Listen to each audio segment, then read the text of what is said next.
babies. They're the future of this civilization that we call home. In 10 years, they'll be precocious pubescent punks who know nothing but think they know everything. In 30 years, they'll be angsty adults who are very aware of how little they know. And in 60 years, they'll be elders who are finally eligible to run for political office.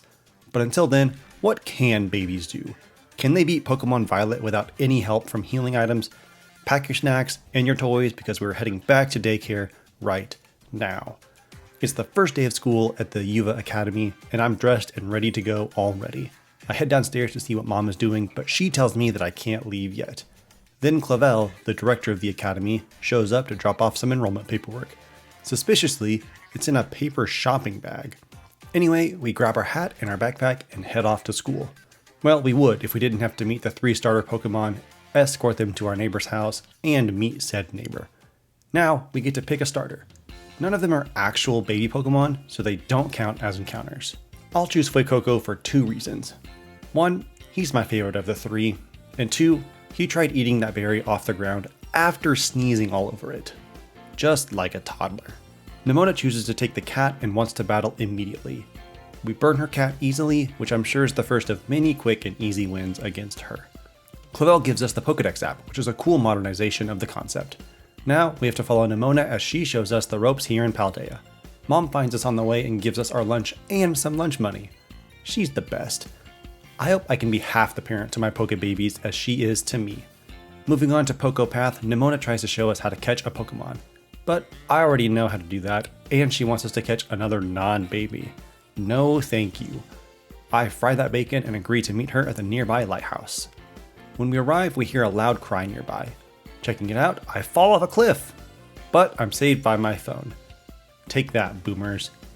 I find a cyborg dinosaur, which is 100% the reason I bought Horizon Zero Dawn some years ago. I feed the Borgosaur my sandwich, which revitalizes it.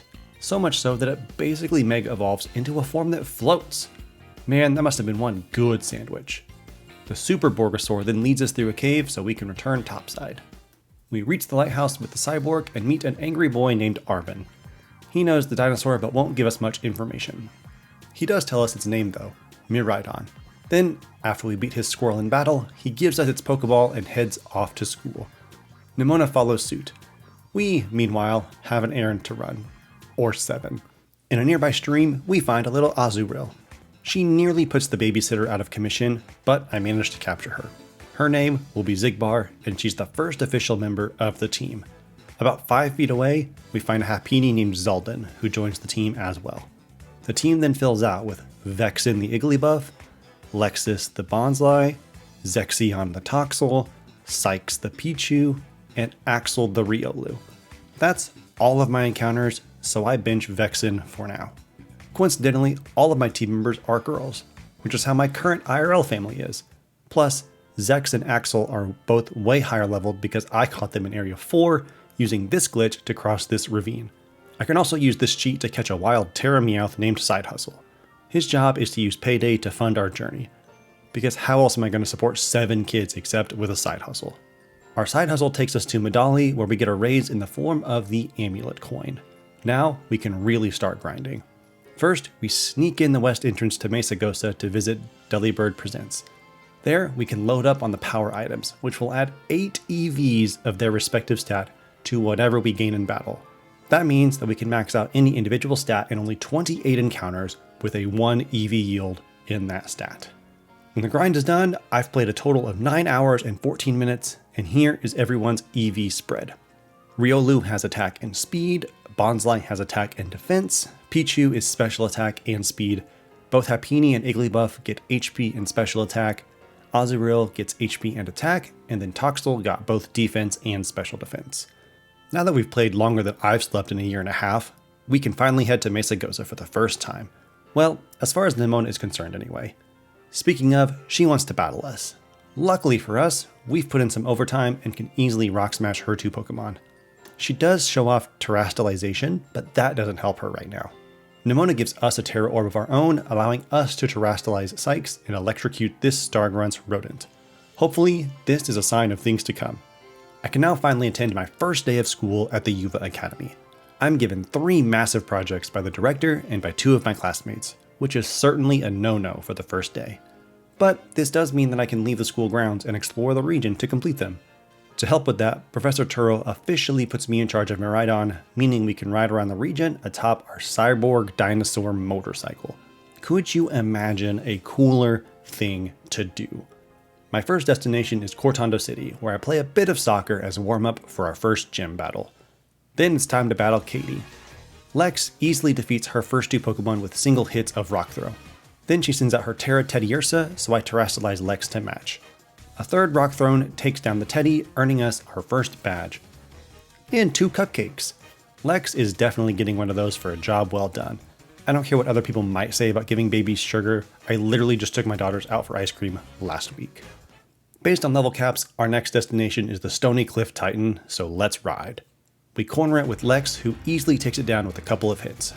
Even after powering up with some Herba Mystica, Klawf is no match for Lex in her Reign of Terror. Arven was technically there for some help, but he didn't do much of anything.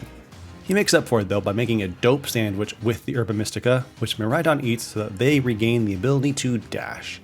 Now we can speed on to the next challenge, the Artisan Gym. But first, I have to show off the incredible processing power of the Nintendo Switch OLED. Look at those crisp 5 frames a second. Worth every penny. Brassius wants to battle now, and he leads with a Petilil. I send out Zexion and start slinging acid. Petilil barely hangs on the first hit, but only hits a soft Mega Drain before fainting. Second is Smoliv, who falls to a single splash. Zexion is doing far better than I expected. Last is Sudowoodo, so we both Terrastallize our Pokemon. Nuzzle paralyzes the real fake tree, but then they hit with Trailblaze and raise their speed. The next turn, Acid nearly one-shots him before he is fully paralyzed. A second drizzle of Acid is enough to finish the battle and earn us our second gym badge. I'm very impressed with Zexion's performance here, especially since Acid is the strongest move they can learn. When we finish the battle, a teacher named Hassel is here to ask about our journey. He's also a member of the Elite Four, so we'll be seeing him later. He waddles off, leaving us to head after the Open Sky Titan. Unfortunately, this video is mainly going to be a boss rush from here on out. I don't have any new encounters, so the only breaks will be for story beats, grinding, and collecting new items and TMs. But for now, let's enjoy the ride up this mountain. At the peak, a giant bird attacks. I send out Sykes for her first real battle. Thundershock deals respectable damage, but then a wing attack nearly knocks her out in one shot. Dang, child. A second bolt of electricity drops Bombirdier low enough to trigger the second phase, but this is the only Titan where I can't change my lineup. So I switch to Lex immediately. She flexes on Sykes by knocking out the bird in a single shot of Rock Tomb. Unfortunately, this will be the last Titan where Lex is extremely useful because the remaining 3 are monsters who will punt her to the moon. After the battle, we get the usual song and dance. Finding an Herba Mystica, making an Arby's beef and cheese, and Miraidon stealing my sandwich like my wife steals my fries. But then we learn about why Arven is so angry and determined to find the herbs. His Mabostiff is injured and needs the mystical plants to recover.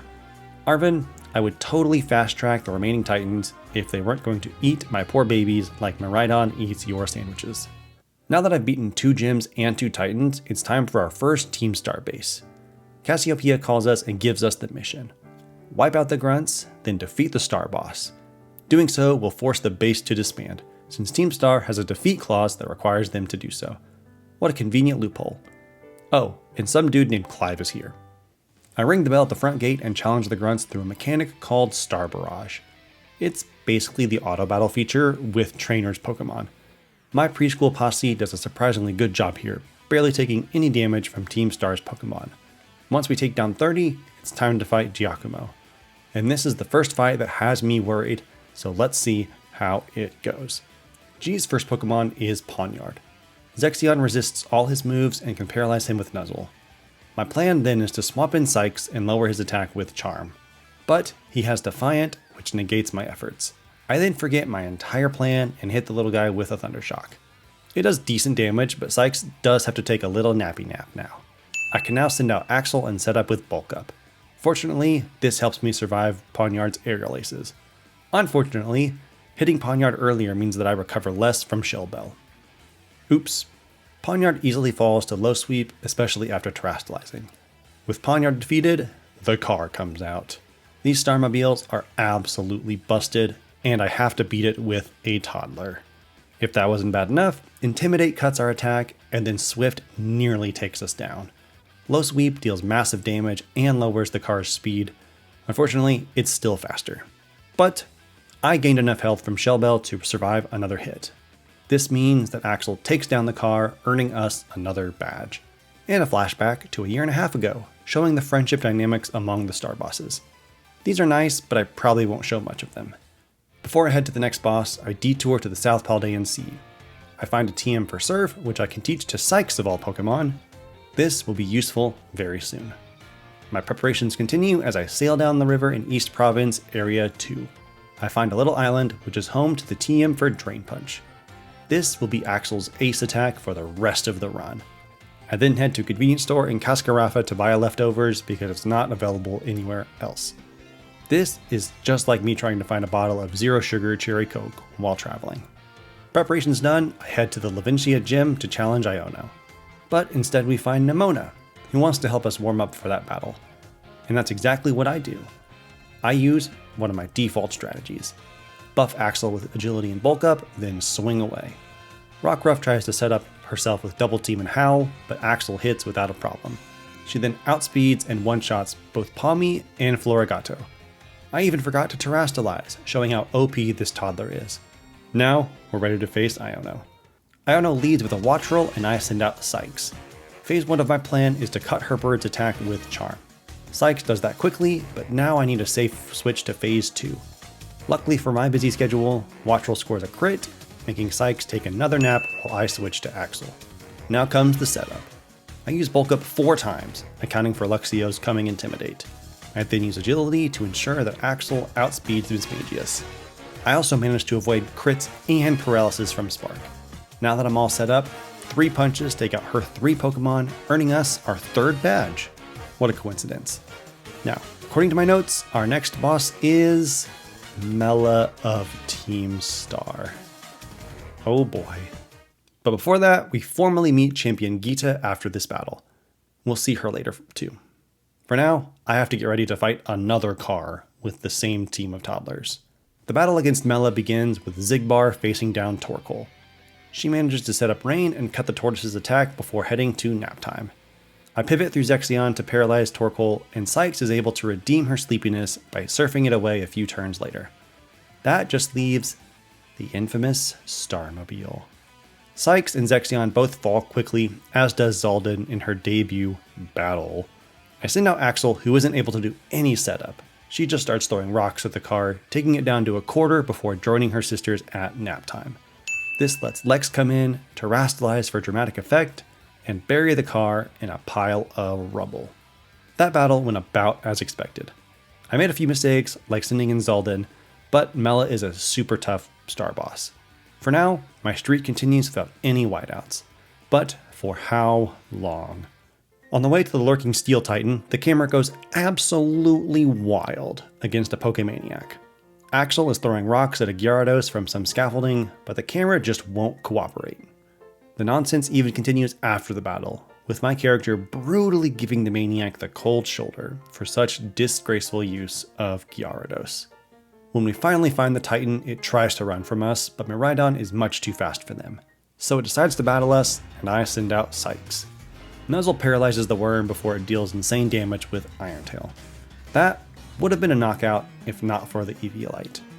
Sykes retaliates with Thunder and manages to avoid another nap when Orthworm is paralyzed. Surf scares it off, but then Sykes falls asleep because she's so used to napping after battles these days. Silly baby. I chase the Serpent again, catching it up as it noms some Herba Mystica. Arven then shows up for round 2, which begins much the same way. This time, I use Zexion to nuzzle and then charm the beast, effectively neutralizing its threat. Meanwhile, Arven's Toedscool chips away at it with various attacks. I finally swap in Sykes, who kill-steals with Thunder. Everyone's favorite little mouse then clones itself ever so briefly and tries to evolve. Not today, little lady, you are not growing up yet. With the Titan defeated, Arven makes some lunch, and we share our food with Miraidon and Mabosstiff. After 3 super sandwiches, Miraidon can sprint, swim, and jump super high, and Mabosstiff can weakly bark. Seems fair. My next destination is the Cascarafa Gym. I'm just going to keep this streak going as long as I can before stopping to grind and collect stuff. I arrive at the gym only to watch the gym leader run off in a tizzy. An assistant comes out and asks us to take his wallet to him. Sure, why not? We head across the desert to find him, even though we could fly to Puerto Marinada. But let's enjoy the scenery for a bit. Not now, Arvin! I make it to Puerto Marinada and find Kofu, who realizes his wallet is missing.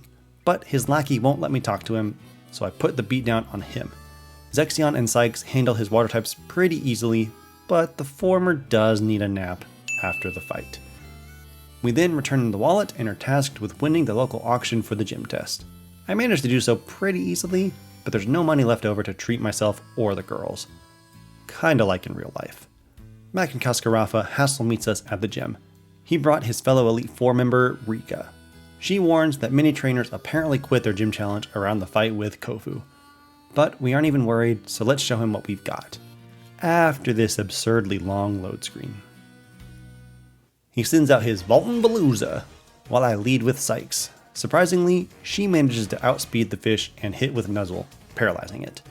I guess though it makes sense when you think about it, outspeeding a fish on land. Anyway, Veluza is then paralyzed for 4 consecutive turns. I wouldn't believe it if I didn't have this video footage to prove it. That easily gives me enough time to nerf his attack completely with Charm and deal a bit more damage with a crit Surf. Unfortunately, I need a safe switch, so Sykes needs to take another nap. Care to guess who I send out next? It's Axel. I spend the next 6 turns setting up 4 bulk ups and 2 agilities. Gotta make sure I can outspeed that Wug Trio and knock out Crabominable. This strategy takes complete advantage of the enemy's AI. Veluza's Pluck is super effective, so it keeps going for that instead of Slash or Aqua Cutter, both of which have increased crit chance. Once I set up, victory is just a few swift punches away. I even taught Trailblaze to Axel and didn't end up using it, because Drain Punch does more damage with Stab than Trailblaze does with super effective damage. Isn't math fun? With another badge in hand, Nemona shows up to challenge the gym herself. She set up her team to face Kofu specifically, so she asks for a rain check on battling us. Get it? A rain check? Anyway, what is our next destination? Let's see. Larry's level cap is 36, Iron Treads is 45, and Atticus is 33. So it's time to wreck another car. But before that, I detour to the cliffs nearby to pick up the TM for Zen Headbutt. This might be handy. After some light grinding, we take down the grunts in the starbase and challenge Atticus. Up first is Zexion versus Skuntank. Luckily, Zex is the perfect mon to stall out all of her moves. She has 3 status moves to avoid Sucker Punch, she resists Venoshock, and she's immune to Toxic. On top of that, she has Tearful Look to lower her offensive stats, Protect to stall even more, and Leftovers for some light healing. I'm very impressed with how useful she's been given her extremely limited learn set. She's like the 3rd most useful baby here. When she runs out of moves, I switch to Axel of course. The only downside to this plan is that I can only set up 2 bulk ups and 1 agility before Recoil from Struggle knocks out Skuntank. This isn't much of an issue though, as Axel puts Muck and Revavroom into early graves with Dig. That car is sent straight to the scrap heap, and we claim victory over another star boss. This time, without any naps. As I leave the base, Cassiopeia calls again to inform me that I'll have to beat the big boss after taking down the final 2 bases. That shouldn't be an issue unless they have a fleet of Starmobiles. Anyway, our next destination is Medali City, where we have to take down the normal type user Larry. I wonder which of my Pokemon will be the MVP of that battle. But first, Nemona wants to cash in that rain check and challenges us to a battle. Except I wasn't paying attention to her dialogue, so I have no idea where she went after she left. I guess I'll take the gym test and then fight her afterwards? I head to the restaurant and order the secret menu item. Now I can challenge Larry. His first Pokemon is Komala and mine is Zigbar. I weaken the Sleepy Bear with Charm while it makes Zigbar drowsy with Yawn. After falling asleep, I start swapping Zigbar and Lex. My goal here is to stall out Komala's Yawn PP. It has 10, so I just have to do this 10 times. This is great practice for the fight with Iron Treads, since I can't use Nuzzle to paralyze Komala or Mr. Treads. But my strategy remains mostly the same regardless. Once Komala runs out of Yawn, I use one more charm to nerf her attack completely. Once Ziggy takes a real nap, I can send in our true ace, Axel. I use 4 bulk ups and an agility, then start swinging. One punch takes down Komala and nearly restores all of Axel's health. A second punch defeats the Dunsparce before she can do anything. But things get serious. Larry's Staraptor intimidates Axel, lowering her attack. Then Larry gets a pep talk from his fans and he terastallizes his Staraptor. I'm just kidding, it doesn't matter. Terra Staraptor is pure normal type, so a third punch is super effective. Axel moves first and takes him down, earning us our 5th gym badge.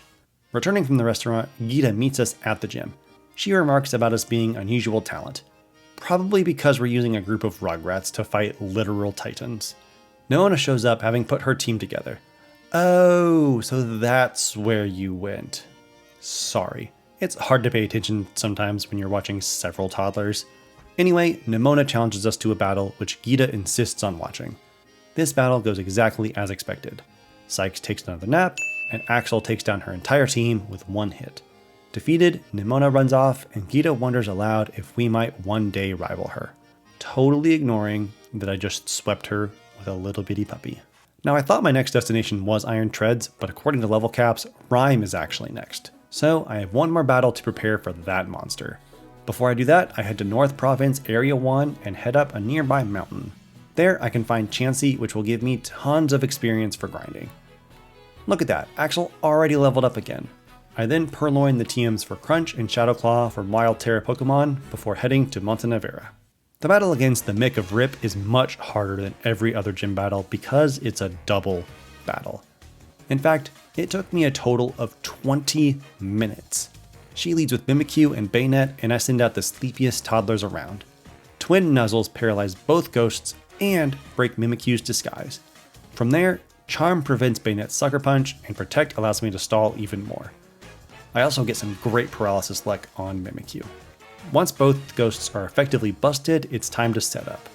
Axel dispatches Mimikyu to start her reign of terror, and only a critical hit could stop her. Well, there goes plan A. Now we improvise. Houndstone quickly takes out Zexion, putting us firmly on our back foot. Luckily, I taught Sucker Punch to Lex for such a time as this.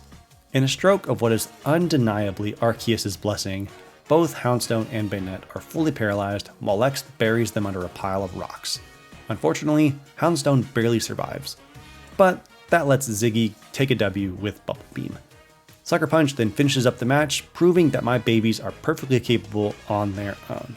Hassel meets us at the gym lobby after our win, excited about how well the babies are growing and learning. He can't wait to fight us, but before that, we have to face another Titan. This time, I'll show you my strategy for fighting ground types. First, I lead with Sykes and hope for Static to activate. When that fails, I send out Zexion with an air balloon and hope for the same while she nerfs the Pokemon's attack with Charm. Once that works, I send out Lexaeus so that Axel can recover physically and emotionally from her loss to Rhyme. A couple of low kicks defeat the Titan in our solo match. Then, basically the same thing happens in the tag battle with Arven. Except Zexion doesn't take another nap, and Scovillain does most of the work. But we don't have to talk about that anymore. After some off-screen cutscene, we feed our new sandwiches to our Pokemon. Mabostiff gets a proper appetite, while Miraidon gets the ability to glide. This leaves one more Titan, but before we head out, we need to figure out our next destination. Let's look at level caps. Tulip is the next gym with a level cap of 45. Grusha is after her at level 48. Then the False Dragon Titan is level 56, Ortega of Team Star is level 51, and Aerie is also 56. So, I'll finish the gyms, then the star bosses, then the final Titan. Good. Let's put off those 2 cars for as long as possible. Next destination, Alfornada. I find my way to the Alfornada gym where Nemona is waiting for us. And of course, she challenges me to a battle. Her lead Lycanroc immediately outspeeds and one-shots Sykes. But that was just a fluke. Surely Zexion can cripple her so we can set up. Or not. Okay, let's try Zigbar. Surely she won't get the same accuracy and flinch luck on a second Pokemon. Or maybe she will. Okay, fine. Lexaeus it is. Lexaeus immediately is crit and flinched by Rock Slide, and then crit again on the next turn. She does manage to hit one tearful look before taking her first nap of the challenge though. Now that it's serious, I send out Axel to take care of business. But her stupid dog keeps flinging dirt in my not so stupid dog's eyes. Luckily, Axel doesn't even care, avenging her sleepy sisters without missing a beat. But her fate is sealed by a pudgy rodent, who somehow dodges an earthquake, then takes her down with quick attack. This leaves Zaldin, whose physical defense is literally in the single digits. That battle was a lot of RNG nonsense, but it does show the struggle with this challenge. Everything has to go perfectly for me, and this time, everything went perfectly wrong for me. That's our first L for this challenge, but luckily, the kids and I can move on without rematching her. I do take a little break though, and have a little picnic with the crew. I've been meaning to do this, but life is a way of getting away from you. So let this be a reminder to do the things you've been meaning to do. There will always be more work. Enjoy yourself. Be like Sykes, who loves a good nap and takes one at every opportunity. Anyway, with the picnic done, we can take the gym test. This is a fun little minigame which is meant to showcase your ability to communicate with your Pokemon and understand their expressions. Luckily, I've been teaching the girls a lot of ASL, so we breeze through it and can challenge Tulip. Like I said, a super easy gym test that provides zero challenge for my intrepid toddler team. Honestly, the battle with Tulip goes the same as most other boss fights. I lead with Sykes, who paralyzes and nerfs the lead. When Sykes takes a nap, I send in Axel. Axel sets up and starts to sweep. This time, Axel does that with Crunch. Seriously, teething toddlers have the most unexpectedly painful bites. Mostly because they don't realize that what they're doing actually hurts other people. My girls have repeatedly left deep teeth marks and even drawn blood when biting each other and even us. That's exactly what Axel does, earning us our 7th gym badge. Speaking of teething toddlers, Rika greets us in the lobby with one. Her name is Poppy, and apparently she's the only Elite Four member we haven't met. But also she's canonically 9 years old and looks like this, so I'm all sorts of confused. I take a quick break to go sledding with the kiddos before challenging Grusha. The battle starts off so poorly. Both Zex and Lex get frozen by blizzards and are thus easily taken out. But then Axel comes in, sets up, and sweeps all on her own. This battle also showed me that Axel can outspeed Pokemon far more easily than I thought. This will definitely factor into future battles. And with that, we did it. We earned all 8 gym badges with our team of toddlers. Gita and Nimona meet us in the lobby again and congratulate us. They also challenge us to attempt the champion assessment and become a Pokemon champion. I will, but first I have some important business to attend to. First, I need to heal my Pokemon. Second, I need to get out of this awful cold place. The desert. This is more like it. Reminds me of home. Oh right, I have a few more bosses to beat. To get ready for those, I hunt down a handful of TMs and craft a few others. I also spent several days clearing out Terra raids to accumulate a bunch of fighting, ice, poison, steel, and flying Terra shards. I can take these to the treasure eatery in Medali, where the chef can turn them into a delicious meal. I feed some poison shards to Axel, which sounds bad, but it just changes her Terra type to poison. Now we can challenge Ortega. She leads with an Azumarill, which is super easy for Zexion to weaken. I used Axel's new Terra type to survive what would have otherwise been a nasty play rough. Then, boosted poison jabs take out Azumarill, Wigglytuff, and Darkspun. The pup does manage to land a priority Baby Doll Eyes though, which turns Poison Jab into a potential 3-hit KO on the Starmobile. Unfortunately, the car brutally flattens Axel before I can do that. So I send out Sykes, who immediately is outsped and flattened as well. Oops. Lexius, get in here and wrap this up, please. After the battle, a rich man named Mr. Harrington approaches Ortega and me alongside Clive. Harrington drops some backstory on Team Star. A year and a half ago, they confronted their bullies. The bullies all dropped out of school, and the team's leader took all the blame. Someone from the school covered it all up, and so all the faculty quit. That level of unbelievable nonsense actually sounds exactly like the American public school system, if you ask me. Anyway, let's just take down Aerie, the final star boss. But, much like a parent with their one-nap toddlers, we've established a routine. Zexion weakens the first Pokemon, then Axel sets up and sweeps. Zexion even manages to stay awake and support her sister through the entire fight. And that's the end of the Team Star plot. Or it would be if Cassiopeia didn't reveal that she's the final boss. She invites Clive and me to meet her at the school after dark. But first, we have a fish to fry. I take the kids fishing for our final Titan. Unfortunately, I don't know how exactly fishing works because my dad never took me fishing. He didn't fish. Also, he didn't love me, but that's neither here nor there. Getting back on track, I finally find the final Titan, Dondozo. A couple of thunderbolts fry that fish, meaning we can add some nice fillets to our Herba Mystica sandwiches. Wait, what's that little shrimp? A secret sixth Titan? I guess we gotta fry this guy too. Unfortunately, he's part dragon, so Thunderbolt isn't nearly as effective. Sykes eventually wears herself out and needs a nap. So it's up to Axel to clean up her mess while she sleeps. Axel's job is made so much easier by Tatsugiri staying paralyzed the whole time she's on the field. And with that, we've defeated all the Titans. And we get this emotional and amazing cutscene of Arven's Mabosstiff regaining all his strength and energy. I'm not a dog person at all, but this scene still moves me to tears. Professor Turo then calls to congratulate us on our efforts. Arven interrupts with a snarky comment, and Turo invites the both of us back to his lab at the lighthouse where we first met Arven. Arven then reveals that Turo is his dad, and that Turo didn't love him. Hey, welcome to the Bad Dad Club, dude. Going by level caps, Cassiopeia is our next challenge.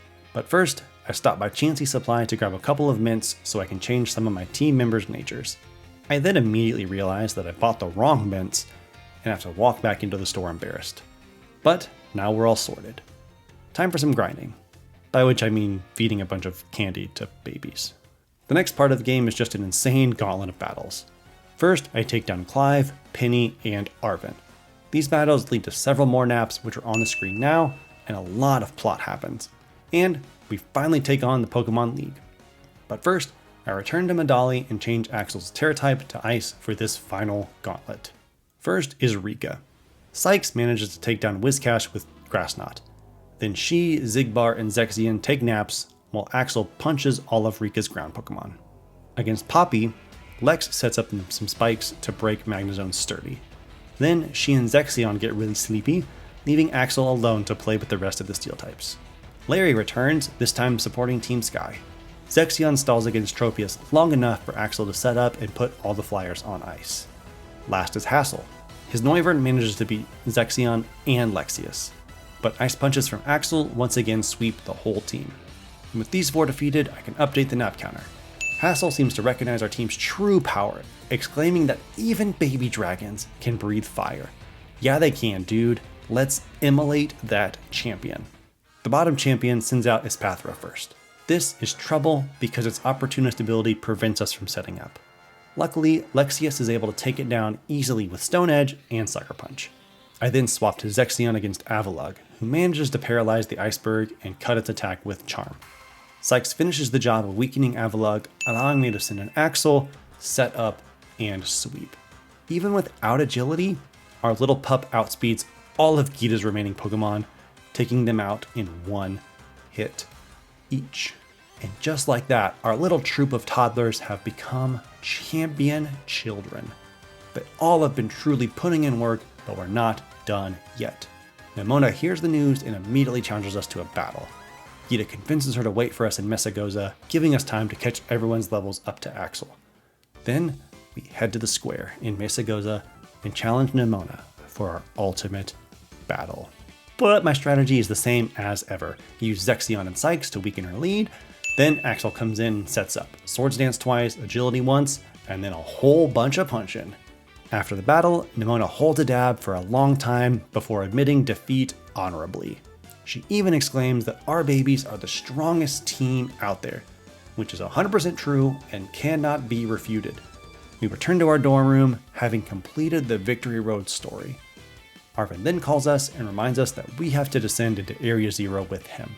But not before I grind everyone to level 75 to prepare. Once that is done, we free climb up a mountain and meet with Arven to start the way home. I said the way home, not no way home. Anyway, Nemona and Penny arrive as well, and we all load up on Miraidon to descend into the crater below. As a parent, I cannot recommend this kind of activity. But as a person, I have to admit that it is dope. After we land, Miraidon retreats into their Pokeball, Penny drops some unexpected foreshadowing, and Nemona breaks the fourth wall. We also have to make the worst work commute ever, visiting 4 separate labs, to open the door to a fifth and final lab in the base of the crater. This commute is made even worse by the fact that I have to fend off powerful Pokemon at the labs. This is why I need to be a stay-at-home dad. I can't be doing this every day. The last lab is totally wrecked and Turo's transmission cuts out. Arven seems to think something else is going on, so we open the final gate and head to Zero Lab. We arrive at the door to the lab and stop to chat. I let Miraidon out of their Pokeball again, hoping that they'll be strengthened and return to their ascended form. We get to see the form, but it's because a bigger, scarier Miraidon shows up to menace us. The beast flees into the lab while a herd of Paradox Pokemon stampede out. The group tag teams to fend them off and give me an opening to follow Super Miraidon after Axel wakes up from a nap. Inside the lab, we find Professor Turo. He recalls Super Mariodon into their Master Ball and then explains everything. Our Miraidon fled the crater after losing a battle to the bigger beast. Professor Turo wanted to create like a reverse Jurassic World, where all the futuristic Paradox Pokemon can live alongside the present-day Pokemon. But his experiments also led to his death when that previous lab got wrecked? What? The Turo with whom we've been chatting our whole journey is just an AI created by the original to facilitate and continue his work. The AI leads us to the server room, repeating answers to a lot of questions along the way. He gives us access so that we can shut down the time machine and stop the future Pokemon from destroying our world. However, the security protocols require him to attempt to stop us. Our first challenge is Iron Moth, so I send out Sykes. She hangs on with her Focus Sash, as always, and paralyzes Robomothra. Surf then takes it down to about half before a second Sludge Wave knocks out Sykes. Lexaeus comes out and is still outsped by the paralyzed robot, but a single Stomping Tantrum finishes it off, evening the score and bringing in Iron Thorns. Robo-Godzilla misses a Stone Edge, allowing Lexaeus to score another KO. Iron Hands is next, so I swap in Zaldin. Her only job is to take Fake out. But Turo just goes for Drain Punch. Fine by me, dude. I bring out Zigbar, who miraculously survives an Iron Head and cuts her opponent's attack before fainting. Zexion then finishes the job by nerfing Iron Hands' offense with Tearful Look. But once she goes to sleep, Axel can come in and set up. Fortunately, she doesn't get paralyzed by Thunder Punch, so she manages to max out her attack. This nets us a one-hit KO and full health with a Drain Punch. Turo's next Pokemon is a Robotic Santa, but another Drain Punch sends it back to the North Pole. Then is Iron Jugulis, who doesn't stand a chance against a Terra-boosted Ice Punch. And last is Iron Valiant, who falls just as easily as every other victim of Axel's. And with that, we've done it. The Buried family has conquered the entirety of the Paldea region. There is a bit more plot with a Miraidon mirror match, but you literally can't lose that battle. So, I'm just going to do my outro over it. This run was a lot of fun. It was a great challenge to be using such weak Pokemon and have to EV train them, so maybe I'll do some more EV training in future games. Honestly, most of the fights weren't as hard as I expected. The Titans were super easy, most of the gym battles were super easy. It was really just the Starmobiles that gave me some trouble. The EV training at the very beginning was super clutch. That set me up for success the entire time. I even considered redoing EVs a couple times to switch out moves, especially on Riolu, but that never happened. My only real complaint is that I didn't get to give the whole family or team or whatever a chance in the spotlight. Like Vexen literally just sat in the PC the whole game. Speaking of, here are some stats. I ended the challenge with a total of 49 naps, if my counting is correct. Zexion was the sleepiest with a total of 16. Vexen technically did the best with 0, but aside from her, Lexaeus only took 2 naps, which is pretty crazy.